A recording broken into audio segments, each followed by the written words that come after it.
resume and a swipe. It's even worse than the actual employment process. It's like you're dehumanized enough when you just put in an application someplace, and maybe you'll get and you're much more likely to get a phone call if you actually put an application somewhere. But yeah, as far as the online dating thing, I think that goes down a similar route. Welcome, BurnEye. Sorry, you got good day. Yeah. You got right in the meat of it. Right into the meat of the sheet, right? I called Red-eye. I didn't realize it was Pink Eye, but it's Pink Eye, bro. That's how it goes, right? Exactly. But this is all connecting back into where we are now and the detriment of our soul and our spiritual lives. It's how far have we come from nature, quote unquote? How far have we come from integrating nature into our lives? Maybe if we were much better at integrating nature, we wouldn't have both all these worldly problems, but also these spiritual problems as well, because honestly, we probably don't need cars. They just developed. If you design cities correctly, having a city center, then everything developing out of there, you have a very endorsing 15-minute cities. Right, I was just about to say, are you encouraging? Actually, American Time Machine is all about the 15-second cities. Like, the idea is that you want to be able to sit in a place and have everything instantaneously come to you. Now, one thing I would say, though, before he's allowed to answer, because I don't want him to be burned at the stake, is what's the alternative? Because if you really believe that the future is full chaos, then it's poop. He's not wrong. Like, you're talking about a cholera epidemic, but if you're saying that the alternative is controlled future, yeah, okay, that doesn't sound as bad when you call it controlled future, unless you say controlled by the people who we know are doing the thing, right? And why are they doing it instead of you and I and Kurt and Gunwoo? Couldn't we be? Look at you with that 8-ball. Don't look at me like that. Are you going to ask the 8-ball? Right. Okay. So here's the question. God. Is Xirtus the Antichrist in his current background drop? I'm real curious too what it says. Oh, goodness gracious. Outlook not good. This is supposed to be the fire burning down the temple. There's like a conspiracy video we just made a second ago, right? Where we're talking about Brigham Young. And like, he supposedly, like, after they walked away, they burned down the temple. And it might have been him. You know what I mean? So that's where that's a reference to. But great episode, by the way. Thank you. I do think, though, that the 15-minute city is inevitable. Does anyone disagree? Like, if we don't continue to move forward towards Venus Project, Zeitgeist, Satanism, then, it's manure. And people can't even go to 7-Eleven, like walk to 7-Eleven anymore. They have to have it delivered by Uber Eats. I think you're right onto something there with those 15-minute cities being inevitable. Some of my favorite quotes are haikus from Gunwoo. I remember one thing he said the other day. It was so prophetic. It was I was like, these 45-year-olds that have to drive 2 hours to deliver a $7. Oh no, yeah. Yeah, I wrote that all of a sudden. Boba tea. Yeah. The fact that somebody out, the middle-aged person, is driving 40 minutes to deliver me bubble tea for $7. It just, I don't know. Yeah, that kind of hit me. Yeah, it's like an Emerson poem. Yeah. So yeah, society's going to continue to go. Okay, Kurt, you go. I've apologized. I'm an apologist. No, we're conversing. This is what it's all about. Like we drive around 4,000 to 5,000 pound vehicles. 20 minutes to give you a cheeseburger. It doesn't seem like something that is efficient by any measure whatsoever. Well, even the fact that we drive, like I drive 30 miles to my job, that's like a lot of miles, and that I know even that is not sustainable, and I think I go about it in a pretty efficient way comparatively, but it is what it is. The world we built is kind of insane if you just take a step back. Like, imagine if even 400 years ago, if a lot of people were just riding their horses around, like, all right, here's your cheeseburger, giddy up, and they just trotted away. I think that's kind of comical to think about. But it doesn't I think that's a good way, I don't know, to visualize like this doesn't seem like it's rational. You know, maybe you should be delivering something like important. Food is important, but if you deliver someone food, shouldn't you be like delivering a lot of it, like groceries? I don't know. McDonald's doesn't need to be delivered to your home. It No. depends. It depends on what you were trying to do, though. The Wells Fargo wagon's important, and the idea of like the Hawaiian Atlantic, the Hawaiian Pacific exchange was that they basically took over Hawaii so they could constantly have trade going back and forth. China right now, Amazon right now, like trying to have as many packages back and forth so they can monopolize having control of the system of the moving, the moving of goods and resources. It's like the replacement of the forum, because the forum was the place that we gathered, the watering hole.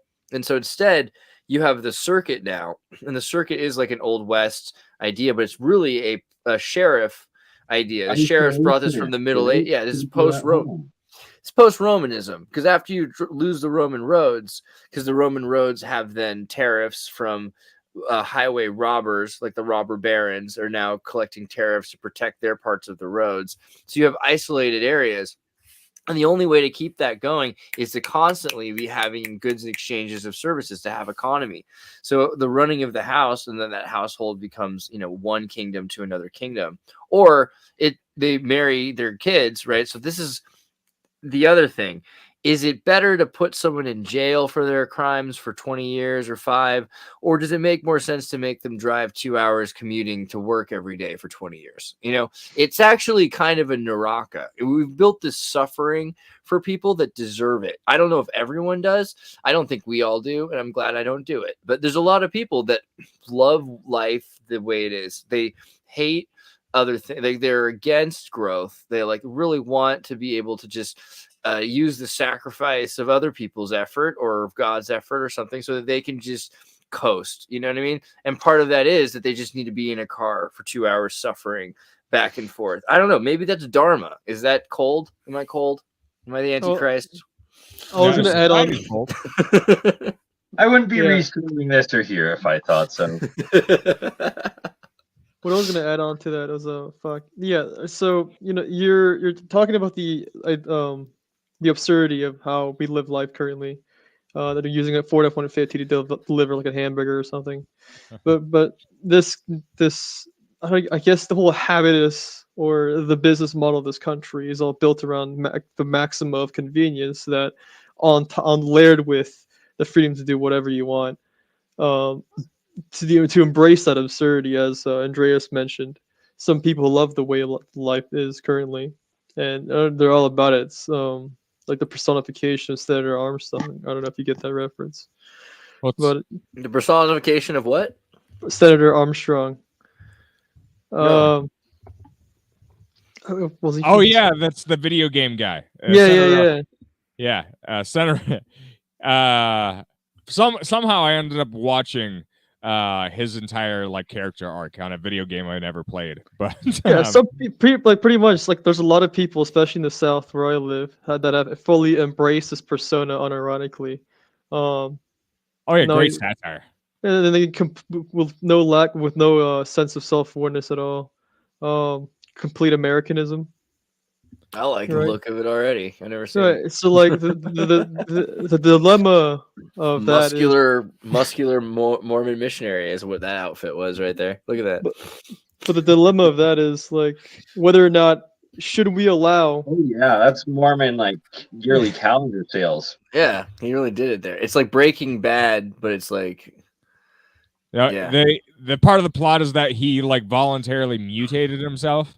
Gave himself superhuman powers, so he's almost quite literally like a lizard person in office. That's nice. I like that. Yeah, like mecha lizard person.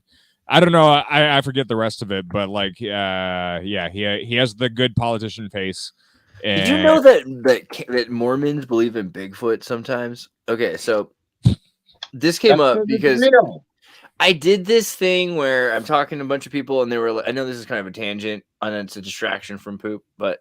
A bunch of people were like, "Oh, Mormonism's racist," which is not really true. Like originally, it was like an abolitionist movement, and they wanted blacks to be priests, and they were originally. And then so at very least it started that way. But like and then it goes into the Brigham Young thing when he's dead, etc. But they keep going on about like, oh, the mark of Cain, right? The mark of Cain is this idea they think that Cain is black. I think is basically how far that goes. Some people like to say it's Ham, some people like to say it's Cain, but it was like the mark of Cain. The mark of Cain, according to Mormons, isn't black people. It's Bigfoot. I didn't know this. Apparently it's Bigfoot. I mean, you can actually find the story. Was it Bigfoot? Mormon? That makes more sense. Mormons aren't racist, and it's freaking Sasquatch, man. That is Cain. It actually, it's technically That's Bigfoot. why Cain wears a mask in WWF. He's a Sasquatch. I showed this to another Mormon. They're like, "Nuh-uh," and I'm like, "Yeah, no." And they're like, "Who?" I'm like, "Joseph Fielding Smith's brother, their prophet's brother." They're like, "What?" Yeah, but it's a race. I think Bigfoot would be like Chewbacca. I mean, like Harry marries Chewbacca. That's the other thing that's interesting about that, right? If Chewbacca is if Mother's Harry, I don't know. I feel like this is a red herring. There has to be some. I don't know. No. So Joseph Fielding Smith said that a man came through the door. Joseph Fielding Smith's brother. A man came through the door. He was tall enough to have to stoop to enter. His eyes were very protruding and rather wild looking. His fingernails were thick and long. He presented a rather unkempt appearance and wore no clothing at all. It's like the Blair Witch Project. Right, but so like a 6'5" homeless man. No. Let me keep going. There suddenly appeared in Smith's right hand a light which had the size and appearance of a dagger. A voice said, "This is your priest." Wait, is this the one? No, this isn't the one. No, is this it? Bigfoot. Come on, man. Harry. Basically, it's a hairy, imposing creature that he talks to and says he wore no clothing, was covered in hair. So what? A 6-foot Irish guy? He's supposed to walk the earth forever. Cain has to walk here it is. Who's cursed to roam, according to Joseph Fielding Smith's brother, Cain, whose curse is to roam and walk the earth, seeking whom he may destroy. So yes, an immortal, furry man that has to walk the earth forever. That was their deal. So Bigfoot is naturally violent. Maybe he was originally, but don't you think that you change at that point after a while? Destroy who he may. I don't know. And you see the hair. Bigfoot this summer, I was petrified for my life and felt like I was about to get eaten. Well, I mean, yelling in the background, I was there and we were petrified. I mean, it's just the fact that they have all these pictures of Harry Mary, and so the mother of Christ looks kind of like Bigfoot. It seems like there's something to that. I gotta wonder. I don't know. To draw a connection between Mary and Bigfoot is a bit of a stretch. More so, I'm like, fine. This is more of a real dumb situation. The women Harry Mary, come on. Yeah, there's pictures of her where her face is furry too, but I don't know. Most of these are for show. I think someone like Byung-Chul Han would make an advocation for believing in the fantastical, even if you know it's terrible. Well, just think about what our alternatives now is. Like now we just we live in a society where everything's just apathetic. Everybody is, you can't really, we all just have this hyper permeated brain space where you can't even like stimulate people because it's like that feeling if you jack off 5 times in a day. That's what our brains are like. That's what's happening to our brains, like with our constant stimulation. So instead of just like having that prerequisite of just like, okay, here's the science of everything, and here's how it's boring and we can understand it, and here's why you'll live 80 years then die. Maybe you just need to believe in something else. So I don't know. I'm not okay. Andreas will definitely stand Mormonism. I'm a little bit indifferent, but I think one thing I've noticed, I haven't had any Mormon people come in on tours because I do tours for a living. But you just haven't noticed yet. You can't tell. I might have not noticed. All right, so I've had a lot of Jewish families. Yeah. I had a lot of Jewish families. You can tell. Sorry. I had a lot of Jewish families. A lot of Amish families, Amish families as well. They stand out as well. Yes. And so I will say seemingly the most underutilized force that Americans have just disregarded. And apparently, at one time, we were a Christian nation, and we've forgotten the most sacred commandments. Really? Who said that? Who told you that? The Amish? No, they didn't tell me this. What I'm saying is, Who told you we were a Christian nation? No, at one point, yes. Oh, you're saying you're asserting that as an idea. Yep. Okay. So interesting. I just want you to know that's not true at all, and that's like. I mean, you know, yeah. America is fundamentally only the United Kingdom is officially a Christian nation. Yeah, right? America is fundamentally like a satanic secular state that separated church from state, so that the Freemasons could introduce all sorts of heresies, which I'm saying is a good thing. Thank you, Freemasons, but yeah, You think that's a good thing to you? Well, all right. I just remember. I'll always remember being in Boy Scouts and meeting this kid who was a pagan, and he told me like, "I'm not part of Corpus Christi. I'm a pagan. My family are pagans, and we all practice paganism, like which is not even a religion exactly. It's like Wicca and all these other things like Wotanism and Odinism, etc." Right. And he's just like, and my family fought in every single war in America since the beginning to fight for our freedoms, and that's why we love America, because America lets us be witches. And I was just like, dang. So I don't know. When you got the Salem witch trials. Well, that's only in part of the United States. Yeah, that's right. Kurt's going. It probably said that Freemasonry and Protestantism probably do have some overlaps, and you know they probably are not necessarily mutually exclusive. But anyway, so Jesus said, "The greatest commandment is to love the Lord. You shall love the Lord with all your heart, all your soul, and all your mind, and you shall love your neighbor as yourself." And Kierkegaard, sorry, I'm not trying to name drop, but my boy Kierkegaard, I'm in love with him. You know, he said he wrote a whole book, Works of Love. I got started on that one. And his greatest theme in that one are like, okay, this is a commandment. You're not loving people if it's convenient.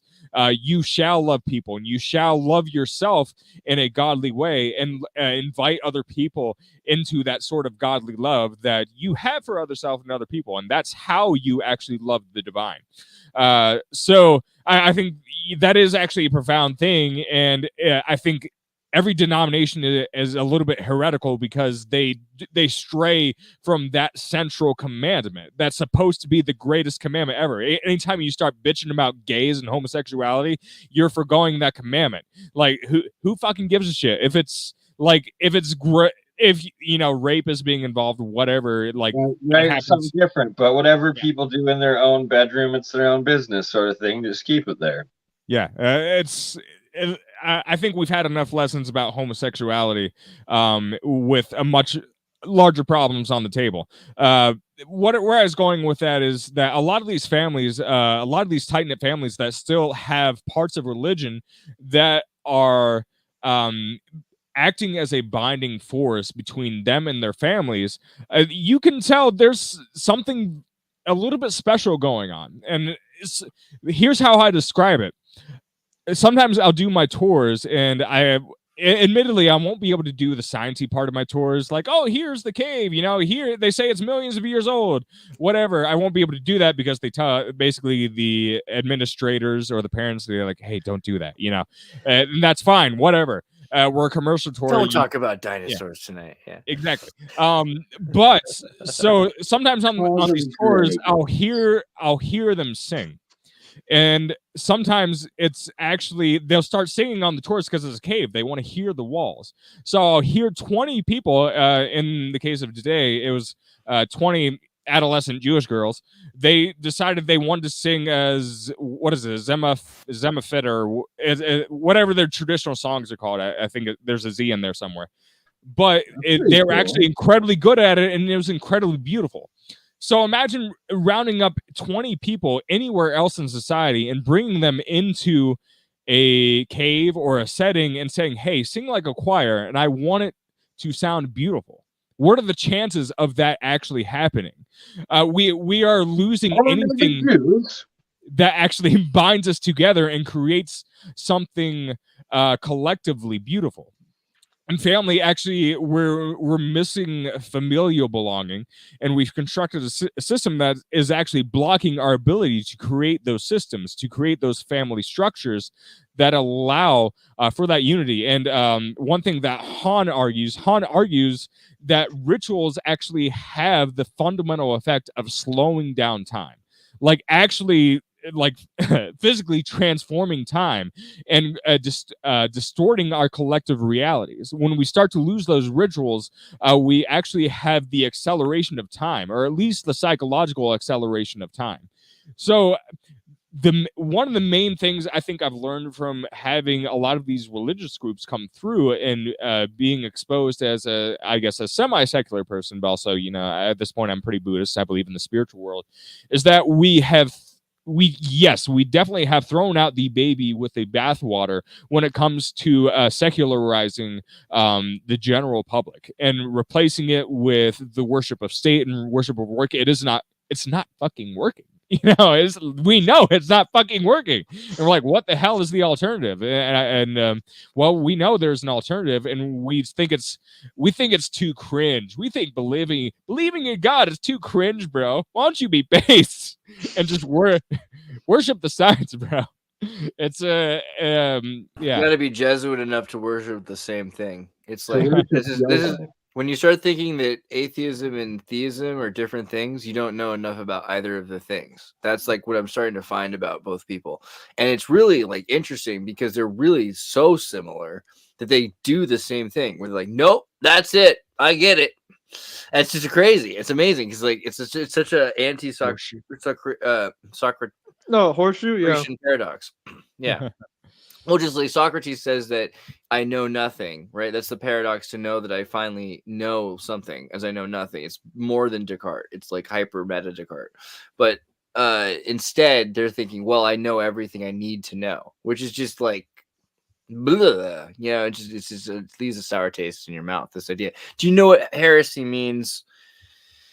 Heresy means school of thought. Everyone keeps using that word wrong. I noticed it. I was like, what does that mean again? So I heard the word heresy. Admit I had ideas about its definition as wrong as the other members of this group. That's how I like to neurolinguistically program there.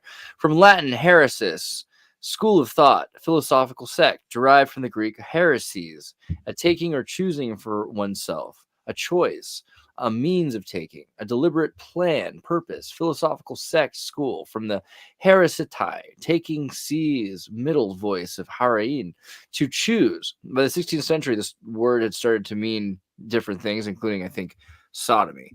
But at the very beginning, Augustine, they're like, well, but look, Augustine says this is a heresy. It's like, yeah.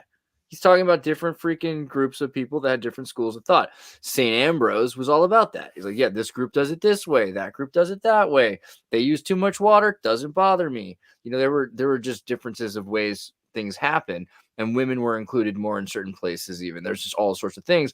Augustine says, ooh, we don't like what you're doing, particularly about St. Jerome. St. Jerome is the guy who's assembling the 73 books that are in the Bible. And everyone's freaking out. Like, they're like, this is St. Jerome. Like we only need these books, right? This is a big thing with a lot of Christians. We only need these books. They only use 66. Catholics have the 73. They've cut out a bunch of them. The 66 books that they're using, though, it's not like St. Jerome said, these are the only books. It's actually the other way around. Marcion said, let's get rid of all the books. We should just only have the New Testament letters that Paul wrote, right? And then they're like, well, don't do that. And then St. Jerome goes to the Delphi Oracle caves, right, where he's like even doing medium work and breathing, but he's also at Antioch, so he has access to these old scripts, these old scriptures, and he learns Hebrew, and he does a pretty good job because he's already fluent in Greek and I think Aramaic, but at least Greek.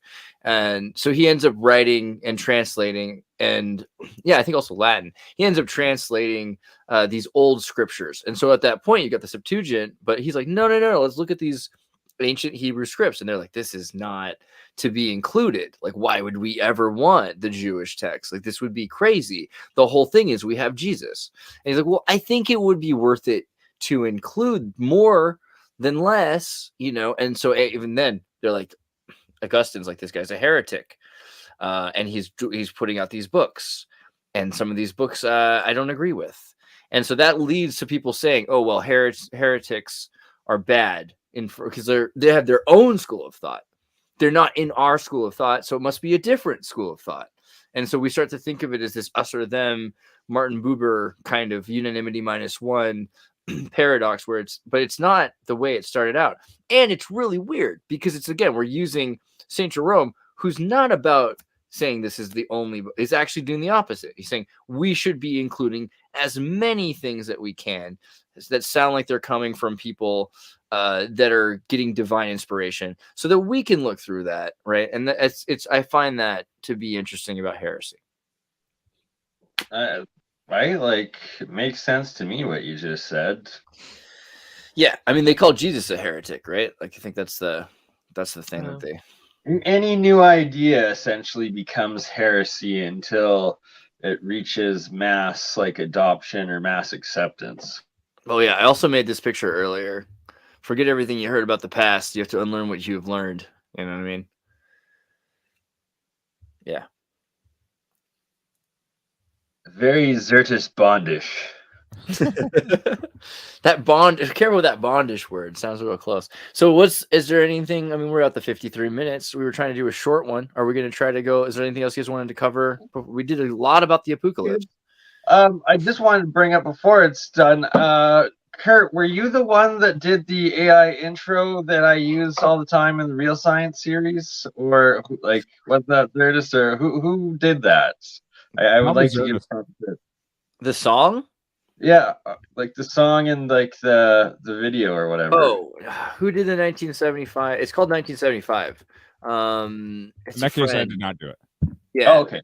He does. I think Brittany made a comment one time when the live stream when somebody was asking and to mention it might have been you, but it's Bruno. It's Bruno. Yeah. Check out Bruno. Bruno E. Bruno E. is the artist, I think. And yeah, check him out. And also, I gotta get credit because it's epic as hell, dude. Yeah, it is pretty sweet. And then also make sure you listen to American Time Machine. Come on, internet. Why don't you let me do that? Well, I lost my cache. Let's just try that again. Spotify, search American Time Machine. Oh, here he is right here. Because it's a favorite that I listen to all the time. You can see. Spanjo. Where the Spanjo goes. Listen to that.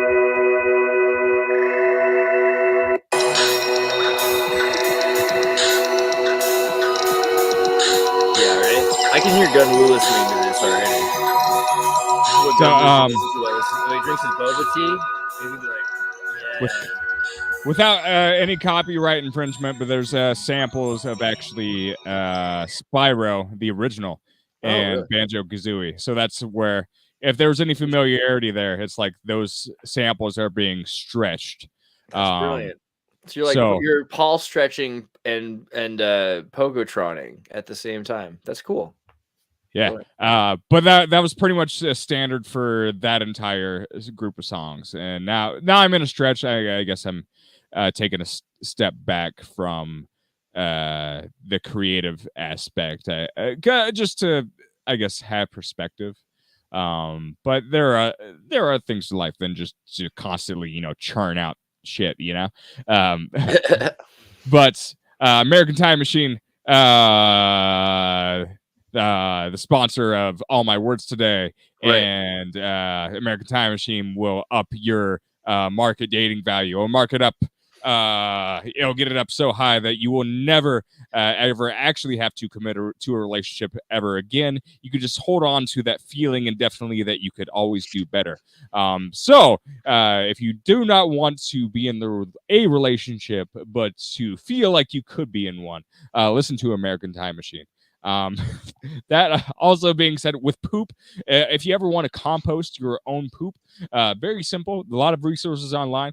But if you had an outhouse and you had a lot of sawdust, you can put some sawdust in, put some poop down in, and then put some more sawdust in, and that will compost. Well, eventually you can have full buckets and then put that all into a compost pile. Let it go for as long as 2 years. It could even heat up. You can get a big compost thermometer.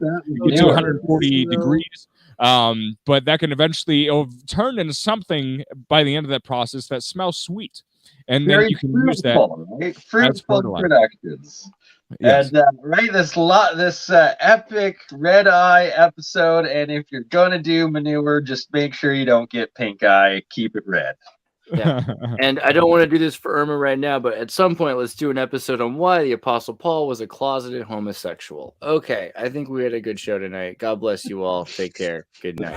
Good job.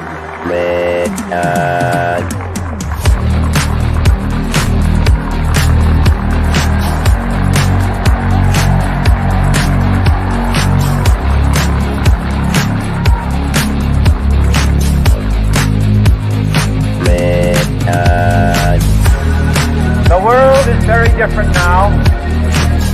For man holds in his mortal hand the power to abolish all forms of human poverty and all forms of human life. Begins a very special time of the year for us.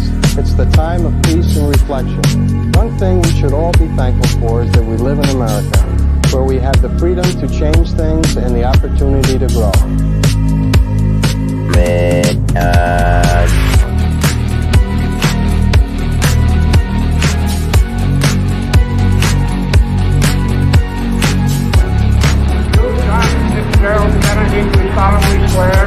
I, John Fitzgerald Kennedy, do solemnly swear that you will faithfully execute the office of President of the United States. That I will faithfully execute the office of President of the United States. And will, to the best of your ability, preserve, protect, and defend the Constitution of the United States. Preserve, protect, and defend the Constitution of the United States. So help you God. So help me God.